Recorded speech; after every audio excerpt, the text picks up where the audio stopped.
இறப்பா resume முதல்ல ready பண்ணிட்டு வந்துடுறேன். ரெஸ்யூம் இருந்துச்சுன்னா தான் வேலை கிடைக்குங்க.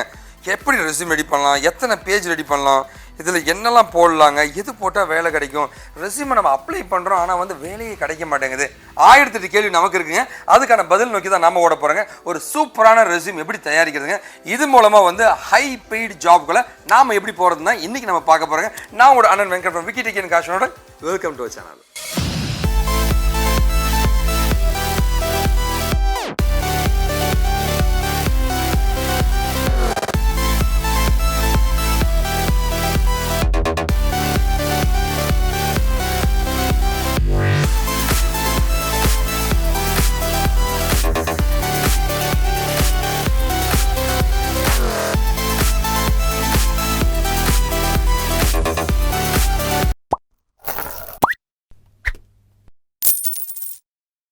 நம்மளோட ரெஸ்யூம் வந்து ஏன் வந்து இன்டர்வியூவில் ஷார்ட்லிஸ்ட் ஆக மாட்டேங்குது, கம்பெனிஸில் ஏன் எடுக்க மாட்டேன்றான்னு கேட்டிங்கன்னா அதுக்கு மொதல் காரணம் என்னென்னா வந்து கீவேர்ட்ஸுங்க.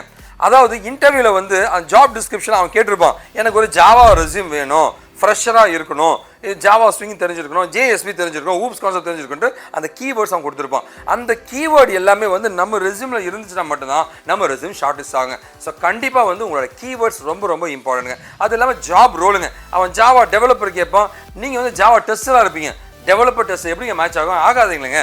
ஸோ அவருடைய ஜாப் ரோல் அந்த கீவேர்ட்ஸு நமக்கு மேட்ச் ஆகாமல் நம்ம ரெஸ்யூம் இருந்துச்சுன்னா வந்து கண்டிப்பாக வந்து உங்கள் ரெஸ்யூம் ஷார்ட் லிஸ்ட் ஆக வாய்ப்பு இருக்கு. இது இல்லாமல் ஏடிஎஸ் ஃப்ரெண்ட்லி இப்போ ரொம்ப ரொம்ப ட்ரெண்டிங்க. அதாவது மனுஷங்க வந்து ரெஸ்யூம் பார்க்குறது இல்லை, ஒரு சாஃப்ட்வேர் மூலமாக தான் பார்க்குறாங்க.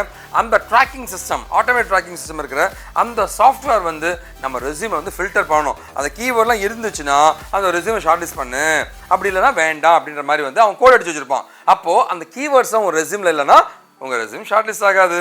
இதுதான் முக்கியமான கான்செப்ட்டுங்க. ஸோ ரெஸ்யூம் வந்து எத்தனை பேஜஸ் இருக்கலாம், இதுதான் அடுத்த கேள்விங்க. ஸோ ரெஸ்யூம் பொறுத்த வரைக்கும் பார்த்தீங்கன்னா வந்து சிங்கிள் பேஜ் ரெஸ்யூம் சொல்லுவாங்க, 2 பேஜ் ரெஸ்யூம் சொல்லுவாங்க.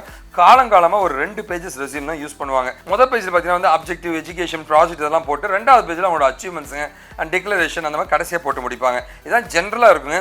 இப்போ ட்ரெண்டிங் வந்து சிங்கிள் பேஜ் தாங்க. ஃபாரின் கண்ட்ரிஸ்லாம் நீங்கள் போகிறீங்கன்னா சிங்கிள் பேஜ் ரெஸ்யூம் தான் எதிர்பார்க்குறாங்க. இந்தியாவை பொறுத்த வரைக்கும் வந்து சிங்கிள் பேஜ் அண்ட் டபுள் பேஜுங்க, 2 பேஜ் ரெஸ்யூம் இருந்தாலும் சூப்பர் தான் சொல்கிறாங்க.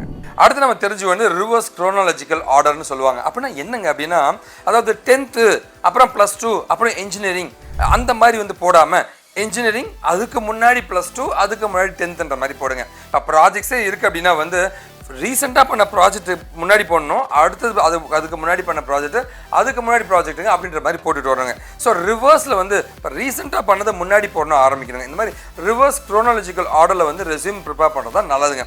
ஸோ எங்கே நம்ம மிஸ் பண்ணுவோம், எங்கே நமக்கு பிரச்சனை வரும்னா, ஒரு ப்ராஜெக்ட் இருக்குன்னு வச்சுக்கலாம், ஃபஸ்ட்டு இந்த கம்பெனியில் ஜாயின் பண்ணுவோம், ஒரு ப்ராஜெக்ட் பண்ணியிருப்பேன், அதை வந்து ஃபஸ்ட்டாக போட்டிருப்பேன்.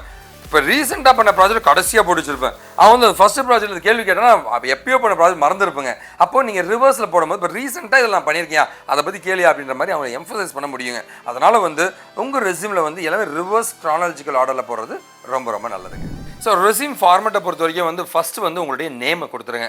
நேமை கொடுத்துட்டு designation, fresher, Java developer, Java fresher அந்த மாதிரி கொடுத்துட்டு, ஸோ ஒரு சைடில் இதெல்லாமே கொடுத்துட்டு 2வது சைடில் வந்து லெஃப்ட் சைடில் அது கொடுக்குறேன். ரைட் சைடில் பார்த்தீங்கன்னா வந்து உங்களுடைய ஃபோன் நம்பருங்க, என்ன ஃபோன் நம்பர், கரெக்டான ஃபோன் நம்பருங்க, உங்களோட மெயில் ஐடிங்க, உங்களோட லிங்க்டின் ப்ரொஃபைல் அந்த மாதிரி ஏதோ ஒரு ப்ரொஃபைல் லிங்க்குங்க, அந்த மாதிரி நீங்கள் எடுத்த உடனே கொடுத்துடணும். கொடுத்துட்டு அடுத்து பார்த்தீங்கன்னா வந்து உங்களோட அப்ஜெக்டிவ் நீங்கள் கொடுக்கணும். அப்ஜெக்டிவ்னா என்ன, ஒரு நல்ல கெரியர் வேணும், இந்த வேலை உனக்கு எதுக்கு வேணும், இந்த ரெஸ்யூம் எதுக்காக நீ தயாரிச்சிருக்க, என்ன உன்னோட அப்ஜெக்டிவ் அப்படின்ற மாதிரி ஒரு கிறிஸ்பாக நீங்கள் சொல்லணும். நெட்லேயே உங்களுக்கு கிடச்சிடும் ஈஸியாங்க. ஒன்றுமே கிடையாது, எனக்கு ஒரு நல்ல கெரியர் வேணும், அதுக்காக வந்து ஒரு கம்பெனிலாம் எதிர்பார்த்துருக்கேன் ஜாப் அப்படின்ற மாதிரி வந்து ஒரு அப்ஜெக்டிவ் மாதிரி நீங்கள் கொடுக்குறது நல்லதுங்க. ஸோ ரெஸ்யூம் தயாரிக்கணும்னு நினைக்கும் போது எல்லாருமே ஐயோ எப்படா ரெஸ்யூம் தயாரிக்கிறது, ஒரு வேர்ட் டாக்குமெண்ட்டை எடுத்து ஸ்க்ராட்ச் வந்து பண்ணுறது ரொம்ப ரொம்ப கஷ்டமாக இருக்குங்க. அதுக்கு வந்து ஓவர் லீஃப் அப்படின்ற ஒரு வெப்சைட் இருக்குங்க. இந்த மாதிரி நிறைய வெப்சைட் இருக்குங்க. இந்த ஓவர் லீஃப்ன்ற ஒரு வெப்சைட் எனக்கு ரொம்ப ரொம்ப ஃபெமிலியரான ஒரு வெப்சைட்டுங்க. அந்த மாதிரி எதனா ஒரு வெப்சைட்டை எடுத்து வந்து நீங்கள் வந்து ரெஸ்யூமை நீங்கள் பில்ட் பண்ணலாங்க. ஸோ அடுத்து நம்மளோட எஜுகேஷன் பார்த்தீங்கன்னா வந்து ரிவர்ஸ் குரோனாலஜிக்கல் ஆர்டரில் நான் சொல்லணும்னு சொல்லியிருக்கேன் இல்லைங்களா. எடுத்த உடனே வந்து உங்களுடைய இன்ஜினியரிங் உங்களுடைய யூஜி பிஜி டிகிரியை கொடுத்துருங்க. அதுக்கப்புறமா வந்து உங்களுடைய +2 ஸ்கூலிங்கில் +2ங்க, 10th ஒருவேளை ரெஸ்யூமில் இடம் பார்த்தோம்னா இந்த 10th and 12th பற்றி நம்ம சொல்ல தேவையில்லைங்க. அட்லீஸ்ட் பார்த்தீங்கன்னா வந்து உங்களுடைய டிகிரியை பற்றி நீங்கள் சொன்னாவே இட்ஸ் மோர் தென் இனஃப்ங்க. பட் ஆனால் வந்து ஜென்ரல் ஸ்டாண்டர்டான வந்து உங்களோட காலேஜுங்க, அப்புறம் +2 and 10th பற்றி வந்து மார்க்ஸை போகிறத ஜென்ரல் ஸ்ட்ரக்சராக சொல்லுவாங்க. அடுத்தது உங்களுடைய ஸ்கில் செட்டை பற்றி போடலாங்க. ஸ்கில் செட் எக்ஸ்பீரியன்ஸுங்க. இந்த மாதிரி வந்து எனக்கு இந்த ஸ்கில்ஸ் எல்லாம் இருக்குது, இந்த ஜாப் ரோல் ரிலேட்டடான ஸ்கில் செட்லாம் எனக்கு இருக்குது அப்படின்ற மாதிரி வந்து எம்ஃபசைஸ் பண்ணலாம். பண்ணிவிட்டு அதுக்கப்புறம் கூடவே பார்த்தீங்கன்னா வந்து நான் இந்த மாதிரி இன்டர்ன்ஷிப் பண்ணியிருக்கேன், இல்லை என்ன மாதிரி எக்ஸ்பீரியன்ஸ் எனக்கு இருக்குது இந்த ஜாப் ரோலுக்கு அப்படின்ற மாதிரி ஒரு எக்ஸ்பீரியன்ஸை பற்றி நீங்கள் சொன்னீங்க அப்படின்னா வந்து இன்டர்ன்ஷிப் மாதிரி சொன்னீங்கன்னா பயங்கரமான பெனிஃபிட் இருக்கும். அதுக்கு என்னங்க பண்ணணும், எங்களை மாதிரி கம்பெனிஸ் வந்து இன்டர்ன்ஷிப் பண்ணுங்க. ஓகேவா? ஸோ நீங்கள் என்ன காண்டாக்ட் பண்ணாங்க, நம்பர்ஸ் டிஸ்கிரிப்ஷனில் கொடுத்துருப்பாங்க. இன்டர்ன்ஷிப் நம்ம கம்பெனியில் கொடுத்துருக்கோம், கண்டிப்பாக ஜாயின் பண்ணி பண்ணுங்கள். நாம் இப்போ ஹைலைட் பண்ண வேண்டியது அடுத்தது என்னன்னு கேட்டிங்கன்னா வந்து உங்களோட அச்சீவ்மெண்ட்ஸ் அண்ட் சர்டிஃபிகேஷன். எப்பவுமே வந்து சர்டிஃபிகேஷன் பண்ணியிருந்தோம் அப்படின்னா வந்து அது செம்ம வேல்யூ தாங்க. ஸோ அச்சீவ்மெண்ட்ஸ்னால் வந்து சார் நான் இந்த மாதிரி வந்து லைக் ஒரு ஃபார் எக்ஸாம்பிள் நான் கிளாஸ் டாப்பராக இருந்திருக்கேன், அப்படிலாம் வந்து லைக் ப்ராஜெக்டில் அவார்டு வாங்கியிருக்கேன், ஒரு பேப்பர் ப்ரெசன்டேஷன் பண்ணியிருக்கேன்ற மாதிரி உங்களோட அச்சீவ்மெண்ட்ஸுங்க. அது கூடவே ஏதாவது சர்டிஃபிகேஷன் பண்ணியிருந்தீங்க டெக்னிக்கலாக, அது வந்து ரெலவெண்ட் டு யுவர் ஜாபாக இருந்துச்சுன்னா வந்து செம்ம அட்வான்டேஜாக உங்களுக்கு இருக்குங்க. இதுதான் நீங்கள் ஹைலைட் பண்ண வேண்டிய முக்கியமான ஏரியாங்க. இது மேண்டேட்ரினாலுமே ஹைலைட் பண்ணுறது ரொம்ப நல்லதுங்க. கடைசியாக டிக்ளரேஷனுங்க. அதாவது நான் மேலே கொடுத்துருக்க இன்ஃபர்மேஷன்லாம் கரெக்டுங்க அப்படின்ற மாதிரி சொல்லலாம். இது வந்து சொல்லாமலும் இருக்கலாங்க, இது ரெஸ்யூமில் போடாமலும் இருக்கலாங்க. பட் ஸ்டாண்டர்ட் பார்த்தீங்கன்னா வந்து எல்லா ரெஸ்யூம்லையும் போட்டிருப்பாங்க, அதனால் இது போடுறது ரொம்ப ரொம்ப நல்லதுங்க. டிக்ளரேஷன் அப்படின்ற ஒரு ஏரியாங்க. ஃபைனல் ரெஸ்யூமோட ரைட் சைட் எண்டில் பார்த்தீங்கன்னா வந்து யுவர்ஸ் சின்சியர்லி அப்படின்னா வந்து யுவர்ஸ் ஃபெய்த்ஃபுல்லி அப்படின்னு மாதிரி போட்டு உங்களோட நேமை போட்டுறது ரொம்ப ரொம்ப நல்லதுங்க. அந்த மாதிரி நீங்கள் போட்டுட்டீங்க அப்படின்னா வந்து இதுதான் அந்த ஸ்டாண்டர்டான ரெஸ்யூம்ஸுங்க. இது ஒவ்வொருத்தருமே ஒவ்வொரு இடத்துல வந்து கஸ்டமைஸ் பண்ணுவாங்க, உங்களோட விருப்பம் தாங்க. ஸோ ரெஸ்யூம்ன்றது ரொம்ப ரொம்ப இம்பார்ட்டண்டான ஒரு விஷயம். கண்டிப்பாக வந்து உங்களால் வந்து லைக் கம்ப்ளீட் ரெஸ்யூம் பண்ண முடியலனா கூட பயப்பட தேவையில்லைங்க. நிறைய ரெஸ்யூம் டெம்ப்ளேட்ஸ் இன்டர்னெட்ல கிடைக்கும், அந்த மாதிரி ரெஸ்யூம் டெம்ப்ளேட்ஸ் எடுத்து நீங்கள் பண்ணிக்கலாங்க. மற்றபடி வந்து டெக்னாலஜியில் கற்றுக்கணுங்க, அப்ஸ்கில் பண்ணணும், கெரியர் கைடன்ஸ் வேணும், கண்டிப்பாக நீங்கள் என்ன காண்டாக்ட் பண்ணலாங்க. நான் உங்களோட அண்ணன் Venkat from Degree and Qualification. நன்றி, வணக்கம்.